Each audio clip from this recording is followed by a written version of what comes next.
South Atlantic, Falkland Islands, May 25th, 1982. 15:45 hours. Royal Navy, Type 42 destroyer HMS Coventry under coordinated attack by Argentine air forces. 2 A-4 Skyhawk fighter jets approaching the ship at low altitude. 1,547 hours. First 1,000-pound bomb struck the ship amidships. Second, followed seconds later. Destroyer listing to starboard. Main power cut. Emergency lights flashing red. Seawater flooding the engine room rapidly. 300 Royal Navy sailors trapped. Ship going down in 12 minutes. And there, in that dark, flooding engine room, in the crimson glow of emergency lighting, stands one woman alone. Petty Officer Second Class Margaret Harper, 22 years old, born in Liverpool, marine engineer. Just an emergency kit in her hands, 4 years of Royal Navy engineering training behind her, and the lives of 300 people ahead of her.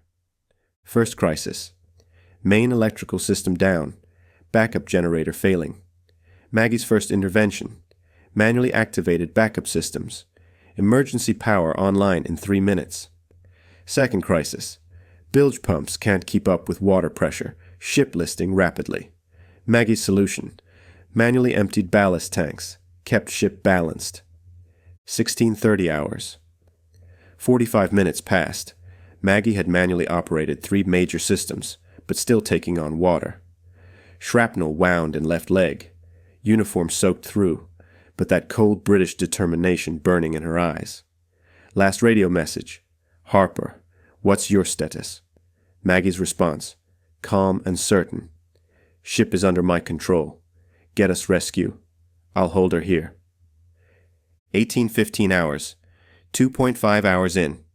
Maggie coordinated with damage control teams. Reduced flooding rate below critical level. Main engine running again. Ship mobile. But Argentine aircraft returning. 2,130 hours. For 6 hours, Maggie Harper kept that destroyer afloat. Bomb damage, flooding, electrical failures, engine problems. Solved them all single-handedly. HMS Coventry didn't sink. 300 sailors were saved, and Maggie Harper became legend in Royal Navy engineering history. That woman now works as chief engineer for Red Jet Ferry Services in Portsmouth. 40 years have passed. Gray hair, gentle smile, pristine uniform, running routine engine checks on Isle of Wight ferries. But this morning, Red Jet 7 ferry on the Portsmouth Ride route experienced critical engine failure in the middle of the English Channel. 300 passengers, 25 knot winds, engines dead. And in that moment, as Maggie Harper rushed to the engine room, that cold determination from 40 years ago flashed in her eyes. And the crew was about to learn that their quiet chief engineer was actually the legendary hero of the Falklands. Welcome to Human Stories. Before we continue with this incredible tale of hidden naval heroism and engineering excellence, tell me in the comments, what city are you watching from today? And if you believe these stories of maritime courage deserve to be remembered, hit that subscribe button. Red Jet 7 had been Margaret Harper's domain for exactly 7 years, 3 months, and 14 days. As chief marine engineer for Red Funnel's high-speed catamaran service between Portsmouth and the Isle of Wight, she'd overseen thousands of crossings without a single mechanical failure serious enough to strand passengers. At 62, Maggie was respected throughout the ferry industry as one of the most competent marine engineers on the South Coast. Her background was well known. Royal Navy veteran, decades of experience with high-performance marine engines, the kind of steady professionalism that ferry companies valued above all else. What wasn't known was the specific nature of her naval service, or why a woman with her qualifications had chosen the relatively quiet world of passenger ferry operations. That Thursday morning started with the routine that had anchored Maggie's civilian life for 2 decades. Arrive at Portsmouth International Port at 0600, complete pre-departure engine checks, brief the engineering crew, and prepare for the first sailing of the day at 0730. Red Jet 7 was a 40-meter catamaran capable of carrying 277 passengers at speeds up to 38 knots. impressive performance that demanded equally impressive engineering. The 900 sailing to Ryde was typical for a Thursday in October, a mix of commuters, tourists, and day trippers taking advantage of the autumn weather.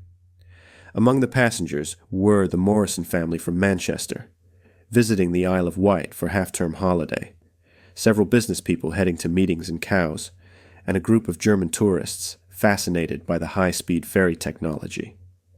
Maggie completed her routine engine room inspection as the ferry departed Portsmouth Harbour. Twin Caterpillar engines humming at their optimal frequency, fuel systems operating normally, all monitoring systems showing green. Everything exactly as it should be for what promised to be another unremarkable crossing. The first indication of trouble came at 0917, exactly 18 minutes into the crossing, when Maggie noticed a slight irregularity in the port engine's vibration pattern. Not enough to concern passengers, but sufficient to catch the attention of someone who'd spent 4 decades listening to marine engines under every conceivable condition. She was checking the engine management system when the real crisis hit. At 0924, the port engine's oil pressure alarm activated, followed immediately by temperature warnings across multiple systems. Within seconds, both engines were showing critical fault conditions that triggered automatic shutdown protocols. Red Jet 7 went from 35 knots to dead stop in less than 30 seconds, leaving 300 passengers stranded in the middle of the Solent with winds gusting to 25 knots and seas building to 4-foot swells. Captain James Whitmore's voice came over the internal communication system with the controlled calm that defined professional mariners. Engine room, bridge. What's our status? Maggie was already deep into diagnostic mode, her hands moving across control panels with the muscle memory of someone who'd spent years coaxing performance from marine engines under pressure. Stand by, bridge. Multiple system warnings. Investigating. What she found in the next 60 seconds would have challenged even the most experienced marine engineer. The primary oil circulation pump had failed catastrophically, causing a cascade of secondary failures that shut down both engines. Backup systems were operational, but the damage to the oil circulation system meant that normal restart procedures wouldn't work. In calm seas with unlimited time, this would have been a manageable repair requiring perhaps 2 hours of careful work. In the middle of the Solent, with 300 passengers aboard and weather conditions deteriorating, it was the kind of crisis that separated competent engineers from exceptional ones. Bridge, engine room, Maggie called over the comm. Primary oil circulation failure on both engines. I need 15 minutes for assessment. Captain Whitmore's response reflected the gravity of the situation. Understood. I'm calling for tug assistance, but it'll be 40 minutes minimum. Can you get us power? Maggie looked at the engine room around her. The sophisticated systems that normally made ferry operations look effortless, now reduced to silent machinery and flashing warning lights. But she'd been in worse situations, much worse. I'll get you power, Captain, she said, with a confidence that came from experience not listed on any civilian resume. The next 15 minutes would later be described by the Red Jet engineering crew as a masterclass in emergency marine engineering. Maggie bypassed the failed oil circulation pump by jerry-rigging a temporary system using the emergency bilge pumps, manually controlled the oil flow to each engine, and sequenced a restart procedure that no manufacturer's manual would have recommended, but that her experience told her would work. That's not standard procedure, observed Tommy Chen, the junior engineer who'd been watching Maggie work with growing amazement. No, Maggie agreed, not looking up from the control panel where she was manually monitoring oil pressure across 6 different systems simultaneously. But standard procedures assume normal operating conditions. At 0943, exactly 19 minutes after the initial failure, Red Jet 7's port engine rumbled back to life. 3 minutes later, the starboard engine followed. Both were operating on jury-rigged systems that required constant manual monitoring, but they were running. Bridge, engine room. I have power on both engines, limited to 75% capacity. Recommend we proceed to Ryde at reduced speed. The relief in Captain Whitmore's voice was evident. Outstanding work, Maggie. How did you manage that? Maggie's response was characteristically modest. Experience, Captain. Sometimes the old ways work better than the new ones. As Red Jet 7 resumed its journey toward Ryde at a cautious 20 knots, Tommy Chen found himself studying Maggie with new interest. He'd worked with marine engineers throughout his 5-year career, but what he'd just witnessed went beyond normal competency. Maggie, he said carefully, where did you learn to do that? The bypass system you rigged? That's not something they teach in engineering school. Maggie was focused on monitoring the temporary oil circulation system, making minute adjustments to maintain pressure across both engines. Royal Navy, she said simply. What kind of ships? Destroyers, mostly. Type 42s. Maggie's hands paused momentarily on the controls. Among other places. Before Tommy could ask follow-up questions, Captain Whitmore entered the engine room, his expression mixing relief with professional curiosity. Maggie, that was exceptional work. I've been running ferries for 20 years, and I've never seen anyone jury-rig a solution like that under pressure. Just did what needed to be done, Captain. Captain Whitmore studied the temporary system Maggie had constructed. This bypass configuration, it's not in any manual I've seen. No, sir, it's not. Where did you learn it? Maggie met his eyes directly. HMS Coventry, May 1982. Similar problem, higher stakes. The name HMS Coventry hung in the engine room air like a revelation. Both Captain Whitmore and Tommy Chen knew enough naval history to understand the significance. HMS Coventry, Captain Whitmore repeated. The Falklands. Yes, sir. Tommy was staring at Maggie with new understanding. You were on Coventry when she was bombed? Maggie nodded once, still monitoring the engine controls. Maggie, Captain Whitmore said quietly. HMS Coventry was hit by Argentine bombs and nearly sank. The engineering crew kept her afloat long enough for rescue. We did our job, Maggie said. Your job, Tommy said, pieces clicking into place.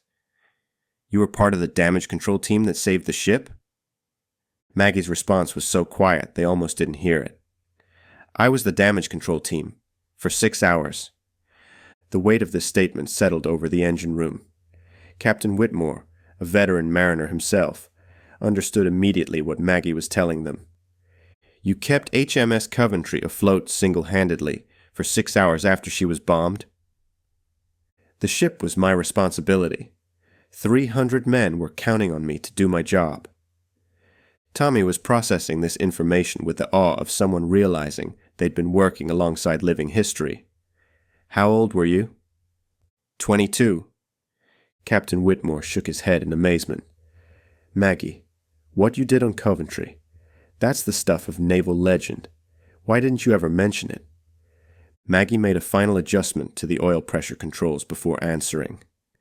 Because it was 40 years ago, and today we had a ferry full of passengers who needed to get to Ryde safely. That seemed more important than old war stories. As Red Jet 7 approached Ryde Pier at 10:15, exactly 46 minutes behind schedule, but with all passengers safe, the three of them stood in the engine room watching the improvised systems that had gotten them home.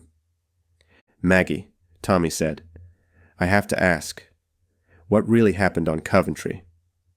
I mean, the details they don't put in the history books. Maggie was quiet for a long moment, clearly deciding how much to share.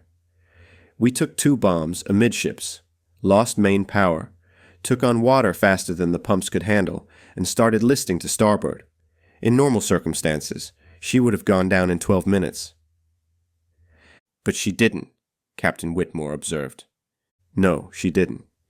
I managed to bypass the damaged electrical systems, manually operated the pumps, and redistributed ballast to keep her level, for 6 hours until rescue arrived.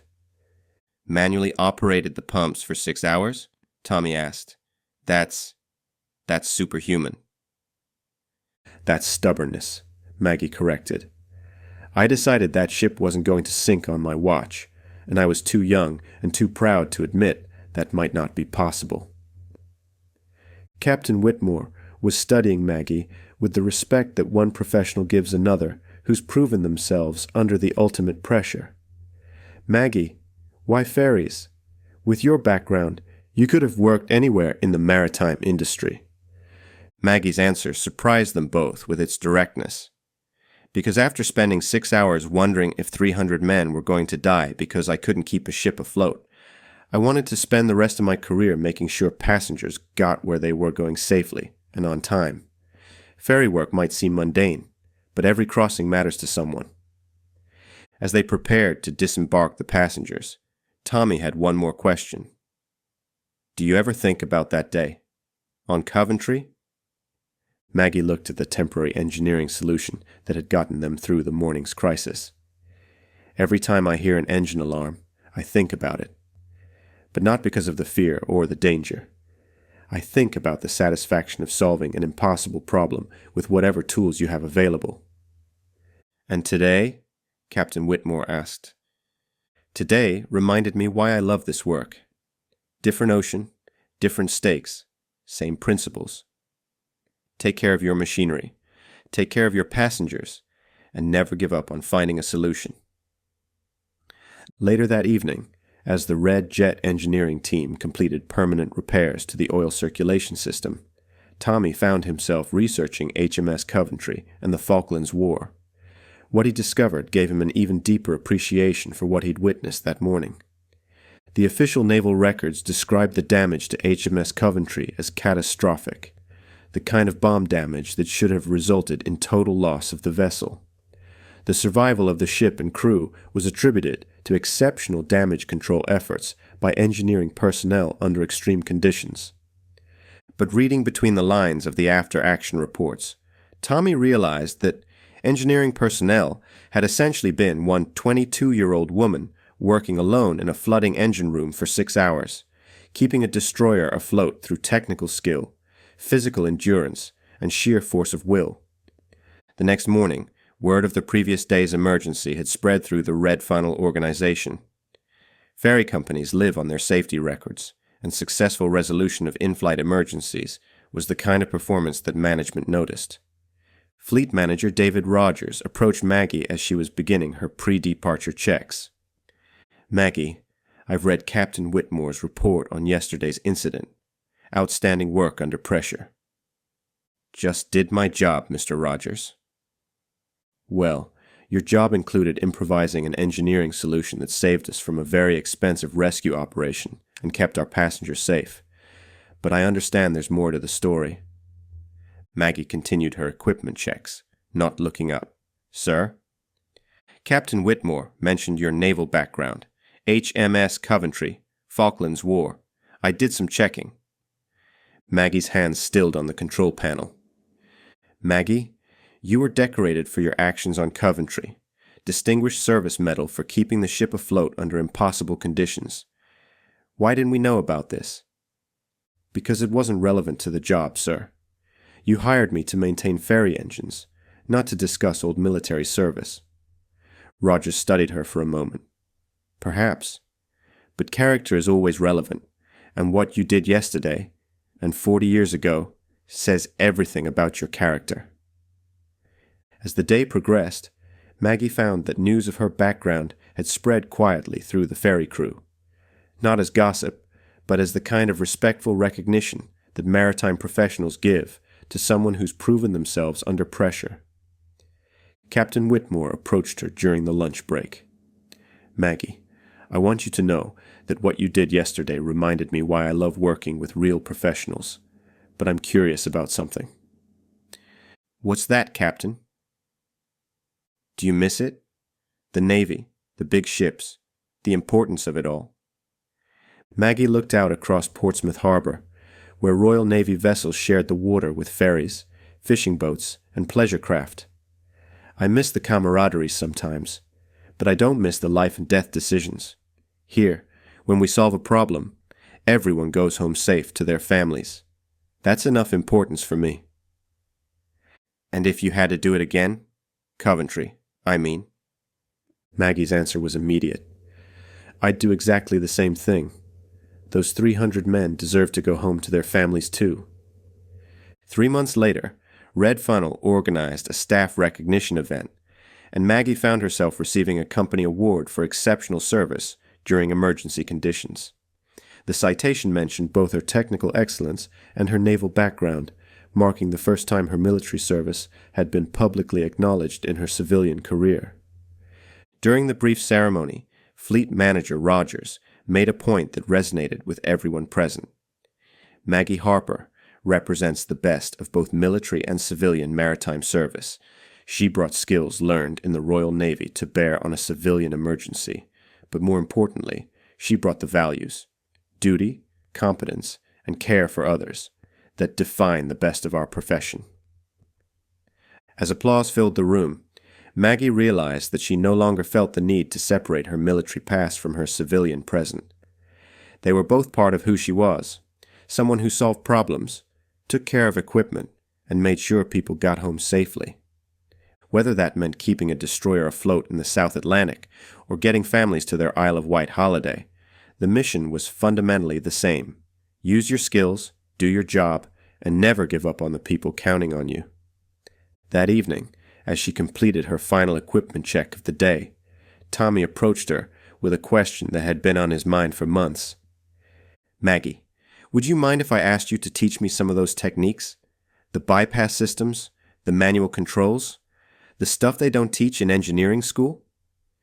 Maggie looked at the young engineer with the same evaluating gaze she'd once used to assess junior ratings on HMS Coventry. It's not about the techniques, Tommy. It's about understanding that every system has workarounds if you know it well enough, and being willing to take responsibility when people are counting on you. Will you teach me? I'll teach you what I can. But the most important thing, the willingness to take responsibility, that's something you have to decide for yourself. 6 months later, when Tommy successfully handled his first major engine emergency using techniques Maggie had taught him, she felt the same satisfaction she'd experienced 40 years earlier in the South Atlantic. The details were different, but the mission remained the same. Take care of your equipment, take care of your people, and never stop believing that there's always a solution if you're skilled enough and stubborn enough to find it. Petty Officer Margaret Harper had kept HMS Coventry afloat for 6 hours in 1982, saving 300 Royal Navy sailors. Chief Engineer Maggie Harper continued that mission every day on the Portsmouth-Isle ferry route, making sure passengers arrived safely while quietly mentoring the next generation of marine engineers. The uniform had changed, but the service never ended.